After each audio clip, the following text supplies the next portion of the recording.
Hi masters, నమస్తే. ప్రకృతి వ్యాలీలో జరుగుతున్న పత్రిజీ మహాకరుణ ధ్యాన మహాచక్రం 7 మరి ఈ కార్యక్రమంలో 10 రోజుల పాటు జరిగే మహా అన్నదాన కార్యక్రమం. చుట్టుపక్కల ప్రాంతాల నుంచి వస్తున్న ఆదివాసులు అంటే గిరిజన ప్రాంత ప్రజలు అందరికీ కూడా ఇక్కడ మహా అన్నదానం జరుగుతుంది. సరే, మరి ఈ మహా అన్నదానంలో ధ్యాన యోగులతో పాటు మరి ఆ గిరిజన వాసులు కూడా పాల్గొనడం ఎంతో ఖర్చుతో కూడుకున్న పని.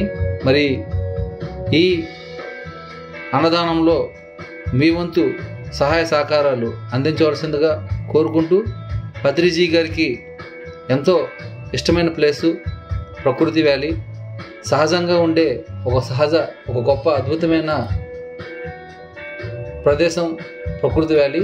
మరి ఈ ప్రకృతి వ్యాలీలో జరిగే కార్యక్రమానికి పిరమిడ్ మాస్టర్గా మన వంతు సహాయ సహకారాలు అందించడం అన్నది ఎంతో గొప్ప భాగ్యం. ప్రకృతి సహజంగా ఉంటుంది. చెట్టు దగ్గర పుట్ట దగ్గర ఉండడం అంటే నాకు చాలా ఇష్టం. ఎందుకంటే ఉన్నది ఉన్నట్లుగా ప్రకృతి మనకు నేర్పుతుంది అని పత్రిజీ ఎన్నోసార్లు చెప్పారు. ప్రకృతి వ్యాలీ చుట్టూ ఉన్న కొండలు, అక్కడ వాతావరణం ఎంతో శక్తిని ఇస్తాయి. మరి ఇక్కడ సహజ సిద్ధమైన ఏర్పాట్లు మాత్రమే ఉంటాయి, ఎందుకంటే ఇది ప్రకృతి కనుక. మరి ప్రకృతి వ్యాలీ స్వస్థతకు మరో పేరు. స్వస్థితి నుంచే స్వస్థత. మరి ప్రకృతి వ్యాలీకి రావాలి, అందరూ స్వస్థత పొందాలి. ప్రకృతి వ్యాలీలో జరుగుతున్న ఈ 10 రోజులు ధ్యాన మహాయజ్ఞంలో మనం కూడా భాగస్వాములు అవుదాం.